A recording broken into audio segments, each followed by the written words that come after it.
Hello, everyone, and welcome to our webinar entitled 7 Steps to a Successful International Strategy Implementation. We're going to get started in a minute, but there's a couple of housekeeping items first. This is a series of webinars by University of Calgary scholars. There is an opportunity to submit questions throughout the duration of the webinar, and there is a survey for your feedback. So without much ado, here's our presenter, Dr. Janaka Ruwanpura. Dr. Ruwanpura is the Vice Provost of International for the University of Calgary. He is also Professor, Canada Research Chair in Project Management Systems, and a Founding Director of the Center of Project Management in the Schulich School of Engineering. So with that, I hand over to Dr. Ruwanpura. Yes, thank you, Anju. It's great to talk about this model. We call it the recipe for success, the 7 points for a successful international strategy implementation. So let me read the 7 steps, then I'll go into each one of them. First of all, I'd like to thank all the interested parties who are joining the webinar, as well as I know that because of the time limitations that some of you are looking at these things as a recorded version. So the 7 steps are, first step, internationalization is an academic priority of a university. Number 2, we must have a clear and focused international strategy at the institutional level. Number 3, having a dynamic and passionate leadership and a governance structure. Number 4, faculty-owned programs and projects for internationalization. Number 5, integrate the internationalization with the core areas of teaching, research, and service. Number 6, contemporary organizational structure for international office and the related infrastructure. And number 7, innovative and sustainable funding model and incentives to support internationalization. So to go into the step number 1, I think this is very, very important that a university identifies internationalization as a priority. To be a world-class university, I think it's very, very important that we have internationalization as an agenda. So in our university, 2011, when we came up with the ICE High Vision, there were 2 documents that was presented, academic plan and the research plan. And they were prepared with the leadership from the provost and the vice president of research together. And so they become integrated documents rather than the silo documents. So in the academic priority, there were 7 academic priorities. In the research plan, there were 3 priorities for research. And out of the 7 academic priorities, internationalization was one of the 7. And then they indicated that they're going to develop a dedicated international strategy. So in 2012, the provost led a task force that included many deans and members of the academy, and then as well as some members from the campus and the students as well, where we developed a comprehensive international strategy. So when you talk about this word, the comprehensive international strategy, like I'm aware that some of our universities have the institutional level strategy.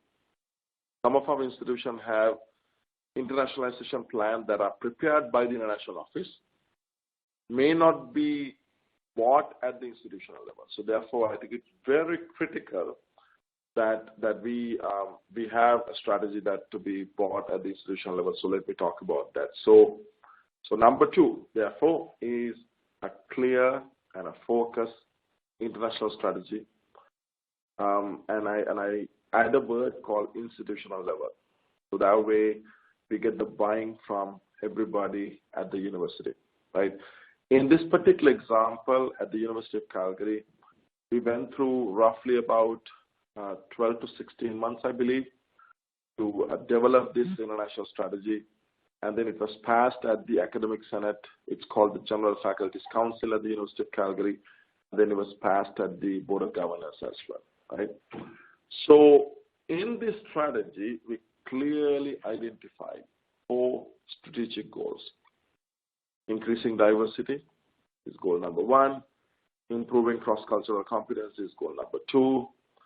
Increasing educational and research partnership. Now, this is not to increase the volume, but to be more strategic level, a more value-added level. And then the 4th one is leveraging the international development. That's the 4th goal. Whereas we also put some targets towards them, like, for example, at that time in 2012, our undergraduate population at the international level is only about 5.1%. We would have put a target towards 10%. And then target 2, we want to maintain a 25% graduate population at international. And then also we put quite a steep target, about 50% of our students to get meaningful international experience. As of today, the target 1 is about 9.4%. Target 2 is about 28%. And the target 3 is about 24%, which was an increase of 5% since 2012. Then, not only that, we also came up with a country strategy, because we cannot go everywhere in the world to promote internationalization because of the capacity, the resources, and the interest. Now, when we developed the strategy, we collected data from faculties about various international projects, where the research collaborations are, the travel pattern of our faculty and staff, and also we had consultations with the downtown community, with government representative as well. The provost and the president had that meeting. And based on that, we came up with 2 categories of countries. The ones that are shown in green color is the countries of emphasis and a priority one. And that includes China, United States, Mexico, Germany, for different reasons, which are highlighted in our international strategy. You could, download it and take a look at it. And then we also identified Middle East and East Africa as 2 priority regions. And then the ones that are in blue color are the countries of interest, 13 of them, where we want to enhance collaborations. Now, some examples are Australia, Norway, India, Brazil, France, UK. This strategy does not mean, let's say, for example, if you get a project in a country that is not among the 90, we look at the request, we see the value-added part of it, we think that if it's a good project or a program, then we support and move on with that. And we have examples of that during the last 5 years. Number 3, dynamic leadership, and then dynamic and passionate leadership and governance structure. And this is where it's very important that from the very top that we get the support for that. So in our case, let me show the structure that we proposed. So because we identified 6 priority countries, we thought it would be best to have an executive leader from the campus to lead these countries. And then university president, of course, when we launched that one, it was our president, Dr. Elizabeth Cannon, who led this one. She was the chair of what we call the International Strategy Committee. That included the chairs of all the other 6, the countries of emphasis. So President Cannon led the China Council, and the provost led the Middle East and the Mexico Council. Our vice president of research then, who is now the current president, led the Germany and the United States Council. And then, of course, the deputy provost, the former deputy provost, led the East Africa Council. And then, of course, it changed later. And then we established the 6 councils.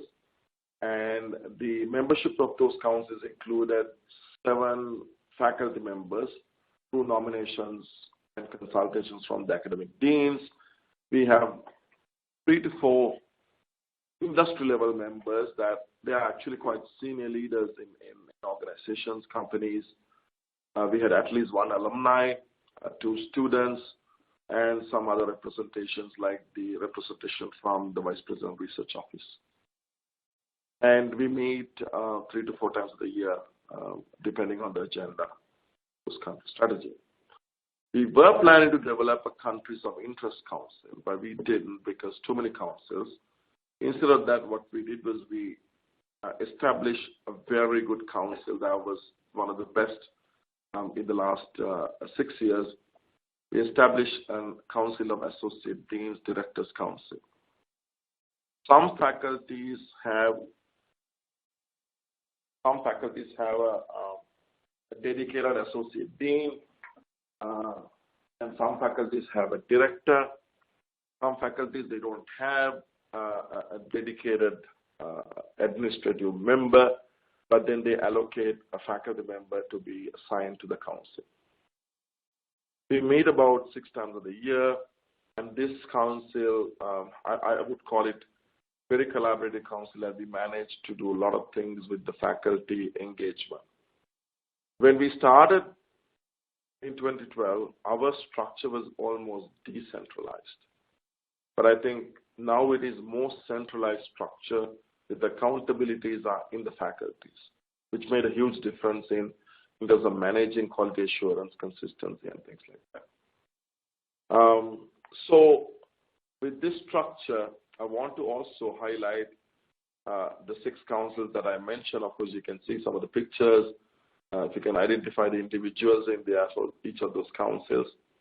But then more than that, if I look at the engagement, this is very critical because the international office cannot do everything. The way that we have structured in our campus, and you can see that the number 1, 2, 3, 4 that is animating there are the 4 strategic goals that we identify. So some units in the campus, for example, I'll take the student experience in a vice provost student experience, where the goal number 1, the diversity piece, is done through the registrar's office. So they support goal number 1, 2, and 3. Whereas if we look at the vice president research office, they support mainly the 3 and the 4. So that my office, which is the University of Calgary International, coordinates with other units in the campus to deliver the international strategy. I think this engagement is really good, and it helps us to enhance our activities abroad. That's great. There's an audience question that has come in, and it relates to the investment in staff, asking that it is clearly a substantial investment. And so what does it allow you to accomplish that you were not able to with the smaller team? Yeah, I'm going to hold this question until I talk about number 6. And then there was quite an enhancement of staff and resources, not only at the central level, but also at the faculty. Let me talk about that later. And so number 4, very critical. Although I mentioned that the decentralized and the centralized, but irrespective of that, all the projects and the programs are managed by faculty. So therefore, it's very important that we get the faculty buy-in. So when you look at the programs, if you go to the next slide, I'll show you different kinds of programs that we have. For example, we have 12 degree models at the graduate level, PhD co-tutor programs, 1+1 master's programs, dual with other universities. We have articulation programs where we bring students when they complete 2 years or 3 years at the overseas country, and then they complete the degree here to get a dual degree, or a combined undergraduate degree from the overseas university and a master's degree from the University of Calgary. We have short-term training programs with various universities and organizations, corporate sector as well. We do international development projects in low and middle income countries with the assistance of faculties there. We have very large programs in some, like for example, Cummings School of Medicine. We have a quite large, I think it's almost 16 million plus project with East Africa. Right? So some examples of articulation programs, as I mentioned, that we started with engineering and science. We are moving into arts and then to business, where students complete part of the program. And we started with China, and we are actually planning to enhance this into other countries. Immediate enhancements will be in places like India and Mexico. And PhD co-tutor degree, where students, either a student from an international university or my university, will get a dual PhD, co-supervised by faculty members from both institutions. And you can see that we have quite a bit of students that are in there. So in the PhD co-tutor degree program as well, we partner with 24 universities, and you can see that we graduated 15, and there's 17 in the current program. Number 5, I probably will take a little bit longer time to talk about it because that's very critical. We talk about integration of internationalization with teaching, research, and service. What are these 3 keywords? I'm also an academic member. In academic faculty member, we have these 3 roles. They call it 40-40-20, but I don't think that is a good equation.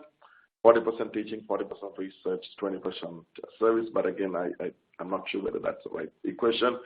So how do we integrate the core areas of faculty members with internationalization? So let me talk about the 3D model first. So the 3D part that I'm talking about here is that how do we give incentives, support, faculty members, and grants to engage in international collaborations? So we created this grant scheme at 2 different levels.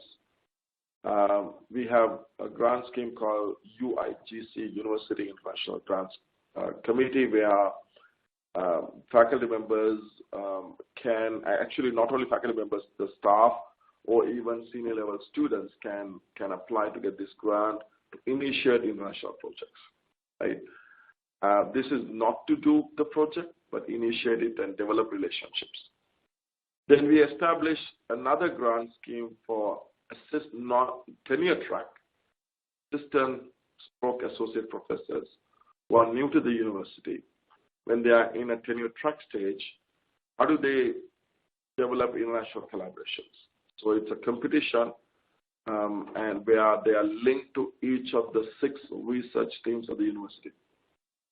And I have seen examples where our faculty members have engaged with a partner institution, and whether this is, and I can give you 2 examples.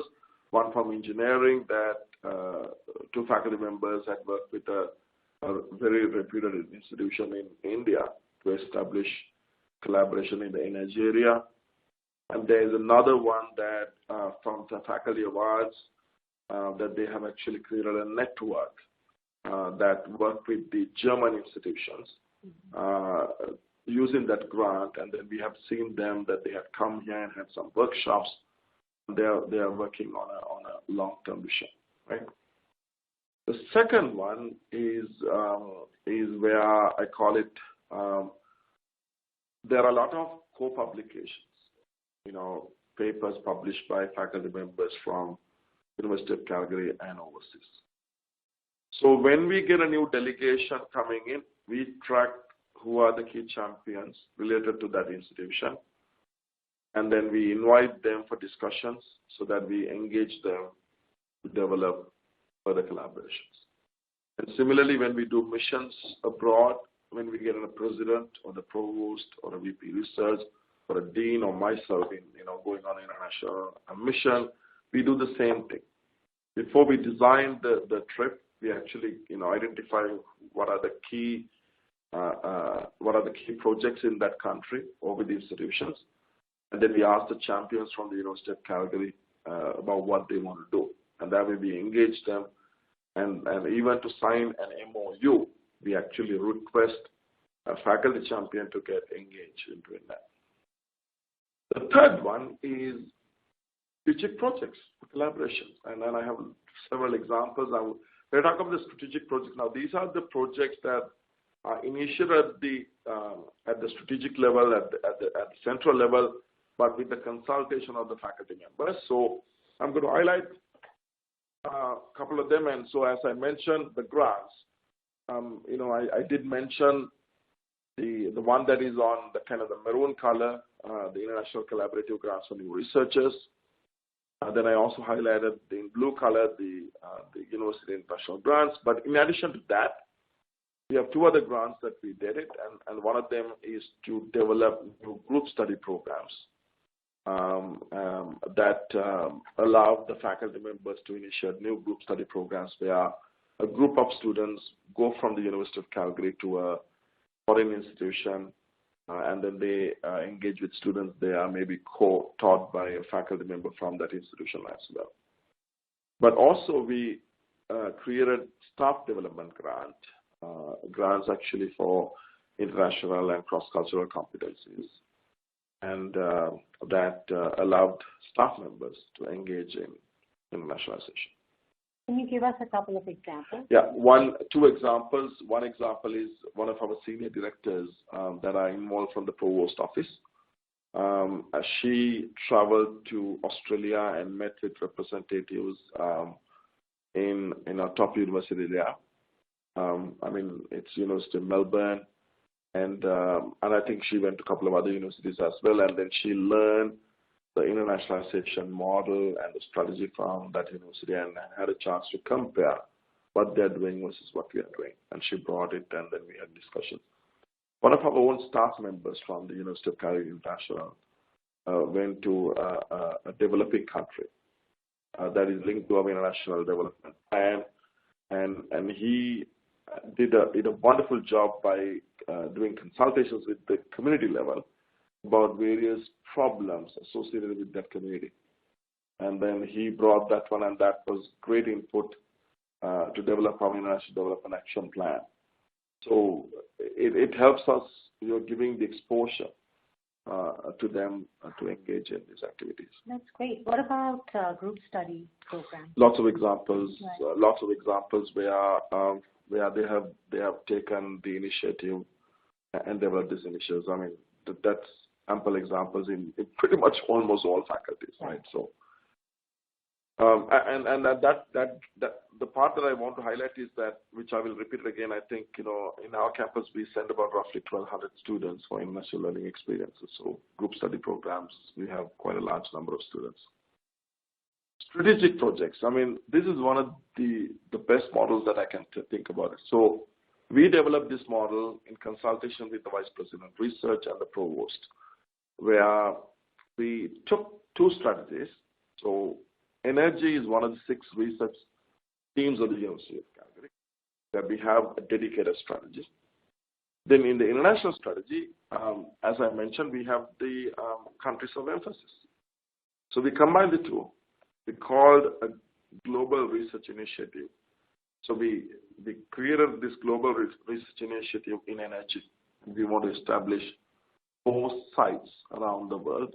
3 sites outside of Canada. And then, of course, having the 4th site at the University of Calgary. So our first initiative was thanks to a faculty member, Professor John Chen from Schulich School of Engineering, engaged with a private company of oil and gas provider called Kerry Holdings. We established our first research site on energy in Beijing in 2014. And they committed $11.25 million towards this research site for the first 5 years. And then it's quite a large facility. It's 4,000 square meters or 42,000 square feet. It's located in Beijing, China. And there are a number of projects now done by Professor John Chen and the other faculty members, even with the support of federal funding like MITAX. So there are 8 labs related to energy area, and these are some of the pictures from the Beijing research site. But beyond that, we have 9 research partners in China, and then through MITAX and with the contribution made by Kerry Group, we raised about $1.35 million to support 20 graduate students and postdocs that are engaged with the research side. And then we developed this relationship with the government of Mexico, which is, in my opinion, one of the best models. So while we were developing the China research side, we had a visit from the government of Mexico, the officials from the Ministry of Energy, including the then Mexican ambassador, with our consul general in Mexican consul general in Calgary, and they want us to help to support their energy reform that they produced in 2013. So we agreed, and they gave an initial commitment of $12 million commitment in 2015. But the brilliant thing was that it enabled us the opportunity, without getting the money first, to engage our faculty members. So we identified champions from the energy area. We developed 4 knowledge areas. You can see that we came up with 4 knowledge areas. And then we bid for the projects.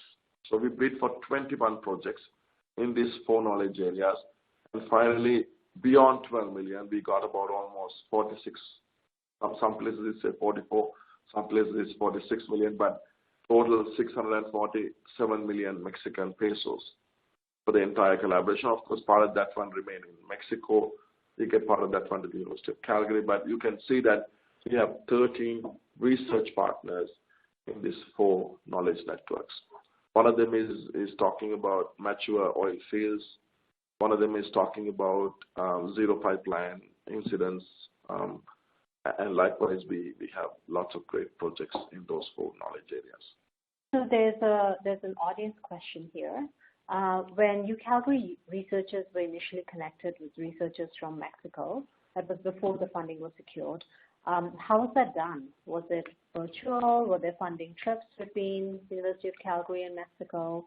And how successful was that? This is where the leadership is important. So we put resources to support bringing our researchers, quite a large group of researchers, and engage them with the Mexican researchers, and we had workshops in Mexico City. And I think it's more than one. So we had an initial workshop, and then they had follow-up visits as well, and we had to support that. And so you need to invest money and resources to get these things moving, right? We had no anticipation how much money we would get it, but we thought it was good cause because it's a strategic project, so we're willing to invest money to support that, right? And that's how we went through. Thank you. The third example that I can talk about is the service component, where we held cultural days, again related to our priority areas, priority countries. So we had Germany days. I think we have done it for 6 consecutive years. Done Mexico days 5 times, and China days I think 3 or 4 times. But it could be half a day event, it could be a 2-day event, it could be a full week long, right? If I can give an example from Mexico days, we had arts display, masks display, Mexican movie, the photo displays.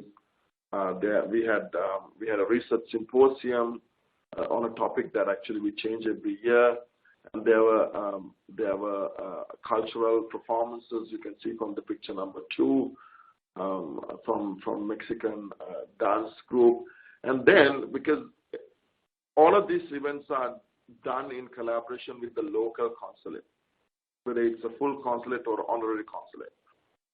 So the Mexican consulate decided that they would even finish this event with a gastronomy experience. So they brought in a chef from an executive chef from one of the resorts from Mexico, and then they invited the community members and then had dinners at 2 locations in Calgary. And that was a very good way of connecting with the community. So, for example, in Germany days, this was done in collaboration with the Faculty of Arts. Some of the members from the Faculty of Arts got engaged with us to develop this, so it becomes more a service activity. And this is all about bringing the world to campus. Correct. Yeah. This supports our diversity and cross-cultural competencies teams as well. Number 6, international office. It's called contemporary organizational structure and infrastructure. So let me highlight what that means. So today we have 44 staff members in the University of Calgary International. It used to be 11 in 2012 when we launched the international strategy in 2013, and also at the same time that I became the Vice Provost International. But just to clarify, the international office does not deal with recruitment of students or international student services. So this is mainly to dealing with partnerships, international development, education abroad, and things like that. And we have 5 units: International Relations Unit, International Learning Experiences Unit, Programs and International Development Unit, Business Operations Unit, as well as Marketing and Communication Unit. But then we also have like a dotted line to development or advancement, where we work with the development office of the University of Calgary in raising scholarships and other donor related projects to support the internationalization. But let me take 2 examples. Like, for example, international relations. In 2012, we had a direct international relations with 2 partnership officers, simply to deal with things like agreements, signing agreements, supporting missions, and then supporting delegations, right? And then in something is not right about that slide, so I'm going to come back to that slide again.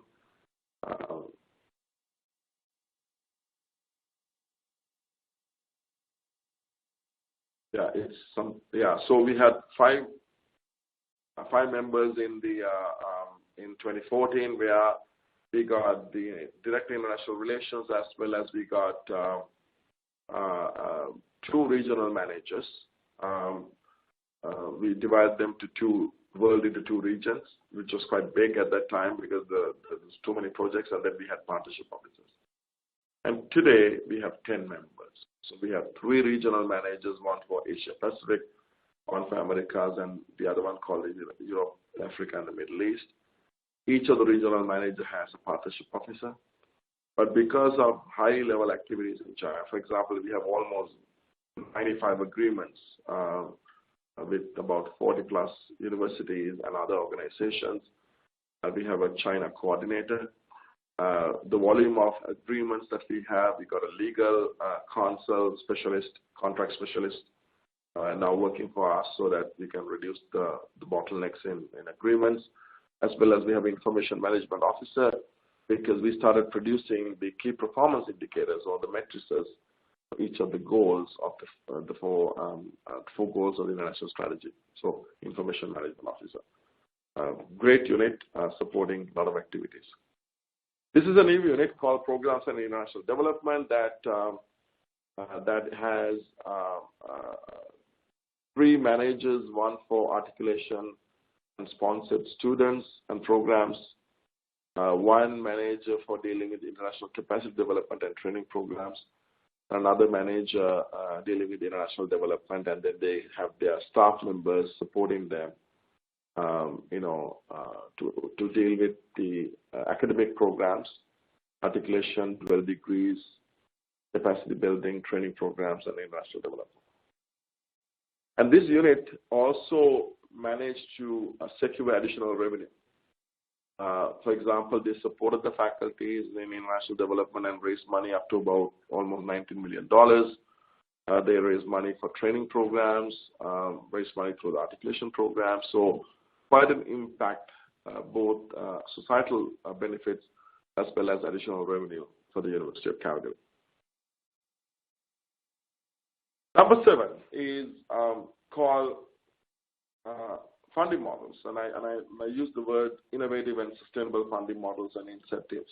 So if I give you an example, we need resources to support that, right? So all I can say is that the University of Calgary International funding model increased by almost 6 times since 2012. But then there were other also, if you remember the diagram that I showed about other units in the campus. So we have a provost who really supports internationalization, Provost Drew Marshall. She managed to find additional resources and funding to the units that are dealing with internationalization. Of course, part of the funding goes back to the faculties as well for their activities. And so what we did was we made a bold move in 2015, at the end of 2015, and by adding $1 million towards international learning experiences. Like, for example, in 2015-16, when we look at the funding commitment, it was almost $400,000. So we elevated that to almost $1 million or more in the other years, and then of course majority of the money goes to students. I remember I did talk about some of the grants for faculty and staff, so they were there, and so this investment was critical for us to get engaged faculty and staff, as well as promoting students to get involved in the international learning experiences. So to compare, when the AUCC did the comparison of that one in 2015, they measured it, the national average is 3.1%, but you can see the University of Calgary number, even in 2015-16, was at 4.8%, right. Quite higher. So we do have a related question from an audience member, and that is, do you find it difficult to encourage UCalgary students to take an international opportunity, even though we are higher than average? Is it a challenge? I mean, this slide gives that example. Like, example, it's not the ideal economy, right? And particularly in Alberta. So it's about many things. Sometimes it's about fear of going to international country. It's about funding, about the familiarity of the programs, right? And so we managed to, there are a lot of programs in motivating them, promoting them. And you can see that when we put the money itself, the funding aspect of it, that there were more grant applications that year, 68% increase. And we managed to give additional grants for 61%, so that itself is one. But finding familiar program that they like to do is the second thing. And then also the fear factor, like, some of them may not want to go to another country because they may not be aware. So that's where we provide some programs to support them, right? But 1,200 students are going to different purposes, and we have a definition for international learning experience, whether it's a credit program or not credit program, right? So, and we are trying to enhance this one further. We are trying to go for a 30% target in 3 years, and that means another 300 to 400 students in the next 3 years. The incentives on a different scale is that supporting faculty, recognizing their contributions is critical. So we brought the concept back into the campus at the institutional level. University of Calgary International Achievement Awards in last year, and we are going to continue it every year. We offer awards to different categories. So, for example, up to 5 students for their contributions, combining undergraduate, graduate, international, domestic. We have 2 awards for staff, 2 awards for faculty, 1 at the senior, 1 at the junior. We have an award for academic program, 1 award for community member, and then 2 awards for career achievement level, right? And I like to highlight this motivation theory that I used to teach as an engineering professor to my class about expectancy theory of motivation brought by Vroom in 1964. It actually has 3 beliefs. First one, you believe that effort leads to performance. You believe the second one, you believe that performance leads to outcomes. Third one, outcome leads to appreciation. It could be external or internally, that you feel good about it, as well as someone says that you have done a good job. And that actually, this goes as a cycle, but performance, outcomes, and appreciation. So we need to appreciate the champions, and I think that's critical in getting the faculty, staff, and students engaged in that. But the other very satisfying aspect is that I think this model, that the 7-point model, is really critical because we have seen that University of Calgary receiving a lot of external awards. In 2016, we received the Comprehensive Internationalization Award from the Canadian Bureau for International Education. Then in 2017, we received the Internationalization Award they call the Global Learning, Research and Engagement from the Association of Public and Land Grant Universities. These are all public universities, public and land grant universities in the United States. And there are members from Canada as well as Mexico. And this is the very first time that a Canadian institution has won an institutional award from the PLU. So likewise, we got a couple of other awards from other institutions as well. But that shows that our model works. So therefore, I'm going to repeat that model, the recipe for success, the 7 points. Internationalization is an academic priority. Must have a clear and focused international strategy. Third one, dynamic and passionate leadership and governance structure. Number 4, faculty-owned programs and projects. Number 5, integrate internationalization with teaching, research, and service. Number 6, contemporary organizational structure and infrastructure. Number 7, innovative and sustainable funding models and incentives. So with that, this is our model. And then I'm open to answer any of the questions from the audience. Yeah, I think we've asked some of the questions as we've gone along. One of the other things I know, Janaka, you wanted to do was to talk about this webinar that we would like to run, hopefully in the April-May timeframe. It is around International Partnership Assessment Rating Index. Yeah. So I don't know if you want to say a little bit more about that. This is a big challenge. For example, when I used to ask my office that how many agreements we have, and who are the top partners for each country, and they were scratching their head. Like basically, they could not come up with the answer because it's really hard to answer. So we developed a rating index to measure the effectiveness of the institutional partnerships under 3 categories called academic programs, mobility programs, and research collaborations. And now we can develop things like the Venn diagram. You can see that, so we know who are our active partners, who are our inactive partners, so that we can help in terms of managing our partnerships. So we launched this in 2017, and we have advanced this one a little bit further. And so we are also planning to launch an online portal for other universities to use the system. So I'd like to talk about this particular webinar. And I think we have a day established somewhere in April or May. Yes, and we will be getting back to our audience members with that date and with a proper invitation, with the time and so on to hopefully log in and attend the webinar. So with that, thank you so much, Janaka, for sharing great information with us. Our slides and recording will follow, and we would like to request our audiences to please fill out the survey so we know how we did. So with that, thank you so much, and to both our speaker as well as our audiences, and we'll see you next time.